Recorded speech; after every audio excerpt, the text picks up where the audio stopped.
సరయూ నదీ తీరంలో కోసల అనే సుప్రసిద్ధ దేశం ఉంది. దీనికి రాజధాని అయోధ్య అనే మహానగరం.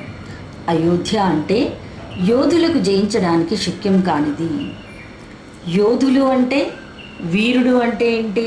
వీరుడు అంటే ఒక్కడిగా విజయం సాధిస్తే అతన్ని వీరుడు అంటారు. అలాంటి వీరులను తయారు చేసేటువంటి వాడే యోధుడు. సో అలాంటి యోధులకు కూడా జయించడానికి శక్యం కానటువంటిది కాబట్టి ఆ మహానగరానికి అయోధ్య అన్నారు. దీన్ని మనువు నిర్మించాడు. కోసల దేశాన్ని దశరథ మహారాజు పరిపాలిస్తున్నాడు. అతడు సూర్యవంశం వాడు, మహావీరుడు. ఎంతటి మహావీరుడు అంటే ఎన్నో మార్లు రాక్షసులతో యుద్ధం చేయవలసి వచ్చినప్పుడు దేవతల పక్షాన ఉండి ఆయన యుద్ధం చేశారు. ధర్మపరాయణుడును, ప్రజలను కన్న బిడ్డల వలె చూసుకునేవాడు. వశిష్ఠ వామదేవులు అతని ప్రధాన పురోహితులు. వశిష్ఠ మహర్షి ఎవరో తెలుసా? మనకున్నటువంటి సప్తర్షులలో ఆయన ఒకరు. ఈ సప్తర్షులు ఎవరు అంటే మన సంస్కృతి సాంప్రదాయాలను కాపాడడానికి బ్రహ్మచే నియమించబడిన పురాణ పురుషులు వీరు. వీళ్ళు వశిష్ఠుడు, అత్రి, గౌతముడు, కశ్యపుడు, భరద్వాజుడు, జమదగ్ని, విశ్వామిత్రుడు. ఈ 7 సప్తర్షులు. ఈ సప్తర్షులు ఎప్పటికీ ఒకరే ఉండరు నాన్న. ప్రతి మన్వంతరానికి మారుతూ ఉంటారు. ఒక మన్వంతరానికి 306 మిలియన్ల సంవత్సరాలు ఉంటాయంట. సో ఇప్పుడు మనది 7వ మన్వంతరంలో ఉన్నాం. మన ఈ 7వ మన్వంతరానికి సప్తర్షులు ఎవరంటే వశిష్ఠుడు, అత్రి, గౌతముడు, కశ్యపుడు, భరద్వాజుడు, జమదగ్ని, విశ్వామిత్రుడు. సో ఈ వశిష్ఠ మహర్షి ఎవరు అంటే మనకు, మీకు, నాకు అంతగా తెలియకపోయినా ప్రతి పెళ్లిలోనూ పెళ్లి కొడుకు పెళ్లి కూతురికి పెళ్ళైపోయిన తర్వాత అరుంధతి నక్షత్రాన్ని చూపిస్తారు. సో ఆ అరుంధతి ఎవరో తెలుసా? ఈ వశిష్ఠుడి యొక్క భార్య. సో అంతటి వశిష్ఠ మహర్షి వామదేవులు. వామదేవులు ఎవరు? ఈయన చాలా గొప్పవాడు. ఎంత గొప్పవాడు అంటే ఈయనకి తల్లి గర్భంలో ఉన్నప్పుడే పూర్తిగా ఆత్మజ్ఞానాన్ని నేర్చేసుకున్నాడు నాన్న. సో ఇంత గొప్ప వశిష్ఠ వామదేవులు ప్రధాన పురోహితులుగా ఉన్నారు. ఎవరికి? దశరథ మహారాజుకి. సుమంత్రుడు మొదలుగా గల 8 మంది మంత్రులు. ఇతని పాలనలో కోసల దేశం భోగభాగ్యాలతో విలసిల్లింది.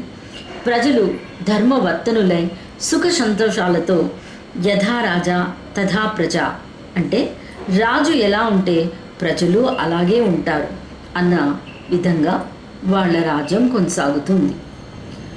ఎన్ని ఉన్నా సంతానం లేదన్న చింత దశరథుణ్ణి కుంగదీసింది. సంతాన ప్రాప్తి కోసం అశ్వమేధ యాగం చేయాలన్న ఆలోచన కలిగింది.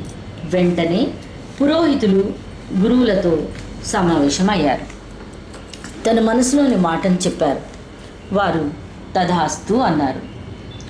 సరయూ నదికి ఉత్తర తీరంలో యజ్ఞవేదిక సిద్ధమైంది. మంత్రి, సారథి అయిన సుమంత్రుడు ఈ యాగానికి ఋష్యశృంగ మహర్షిని ఆహ్వానిస్తే ఫలవంతమవుతుందని సూచించారు. ఋష్యశృంగుడు విభాండక మహర్షి కుమారుడు, నిష్ఠాగరిష్ఠుడు. ఎంతటి నిష్ఠాగరిష్ఠుడు అంటే ఇతనికి తన తండ్రి అయిన విభాండక మహర్షి తానున్నటువంటి ఆశ్రమం చుట్టూ ఉన్నటువంటి అడవి, ఆ తర్వాత ప్రతిరోజు తాను చదివేటువంటి వేదాలు, భగవంతుడి నామము తప్ప ఆయనకు ఇంకా ఏమీ తెలియదు అన్నమాట. సో ఎక్కడైతే నిరంతరము భగవంతుని పైనే ధ్యానము కలిగిన వాళ్ళు ఉంటారో అలాంటి చోట దేవతలందరూ కూడా సంతుష్టులై చాలా సంతోషంగా అక్కడే ఉంటారట. అందుకనే అతడు ఎక్కడ ఉంటే అక్కడ వానలు బాగా కురుస్తాయంట. కాబట్టి దశరథుని ఆజ్ఞ మేరకు ఋష్యశృంగుడిని సగౌరవంగా తోడుకొని వచ్చారు. 3 రోజుల పాటు అశ్వమేధ యాగం శాస్త్రోక్తంగా నిర్వహించారు. తరువాత దశరథుడు ఋష్యశృంగునితో పుత్ర ప్రాప్తి కోసం చేయవలసిన క్రతువుని గురించి అడిగారు. ఆ భారాన్ని ఋష్యశృంగునిపై ఉంచారు. దశరథుని అభ్యర్థనను మన్నించిన ఋష్యశృంగుడు పుత్ర కామేష్టి అనే యాగాన్ని ప్రారంభించారు. హవిస్సులు అందుకోవడానికి బ్రహ్మాది దేవతలు, గంధర్వులు, సిద్ధులు, మహర్షులు యజ్ఞశాలలో ప్రత్యక్షమయ్యారు. హవిస్సులు అంటే ఏంటి? యజ్ఞంలో మంత్రాలు చదువుతూ నీతితో సమర్పించేటువంటి నైవేద్యం. అవి ఏమిటి అంటే రావి, జువ్వి, మేడి, వీటి యొక్క సమిధలను హవిస్సులుగా యజ్ఞంలో వేస్తారన్నమాట. అదే సమయంలో దేవతలందరూ బ్రహ్మను చేరి తమ గోడు వెళ్ళబోసుకున్నారు. రావణాసురుడు బ్రహ్మ వర ప్రభావం చేత విర్రవీగుతూ తమ చిత్రహింసలకు గురి చేస్తున్నాడు అన్నారు. ముల్లోకాలను బాధించడమే కాక ఇంద్రుని సైతం రాజ్య భ్రష్టుని చేయడానికి పూనుకున్నారని తెలిపారు. అతని దుండగాలకు అంతే లేదన్నారు. ఋషుల, యక్ష గంధర్వుల మాట అటుంచి అతని భయంతో సూర్యుడు, సముద్రుడు, వాయువు కూడా తమ సహజ స్థితిని ప్రకటించలేకపోతున్నారని వాపోయారు.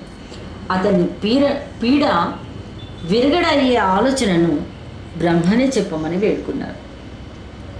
ఇక బ్రహ్మ దేవతలతో రావణుడు గంధర్వ, యక్ష, దేవ, దానవులచే మరణం లేకుండా నన్ను వరం కోరాడు. మానవుల వల్ల, మానవులంటే అతనికి చులకన భావం, అందుకే వారి గురించి ప్రస్తావించలేదు. కనుక మానవుని చేతిలోనే రావణునికి మరణం ఉందని అన్నారు. ఇంతలో శ్రీ మహావిష్ణువు శంఖ చక్ర గదాధారి అయి వచ్చారు. దేవతలు ఆ దేవదేవుణ్ణి అనేక విధాలుగా స్తుతించారు.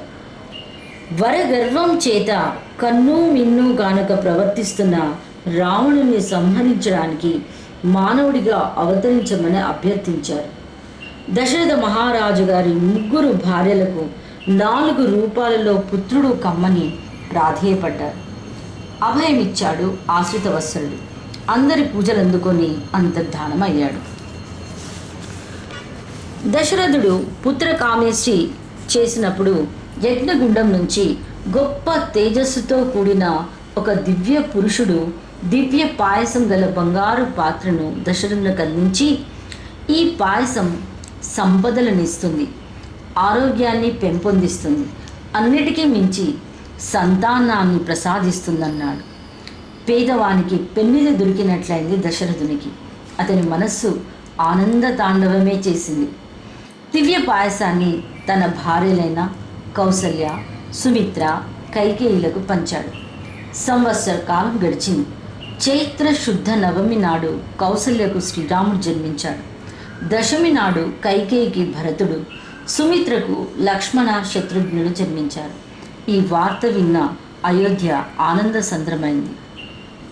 రామ, లక్ష్మణ, భరత, శత్రుఘ్నులు శుక్లపక్ష చంద్రునిలా పెరుగుతున్నారు. వేద శాస్త్రాలను అభ్యసించారు. ధనుర్విద్యలో నైపుణ్యం సంపాదించారు. విజ్ఞాన కనులయ్యారు. సద్గుణాలకు ఆటపట్టైనారు. ఉత్తమ విద్యార్థులకు ఉండవలసినటువంటి లక్షణాలు. రాముడు ఎప్పుడూ తల్లిదండ్రుల సేవలో నిమగ్నమయ్యేవాడు. చిన్ననాటి నుండి అన్నసేవే మిన్నగా భావించేవాడు లక్ష్మణుడు. ఇతడు రాముడికి బహిర్ప్రాణం.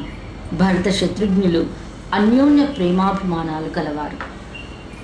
శుద్ధ బ్రహ్మ పరాత్పర రామ, కాళాత్మక పరమేశ్వర రామ,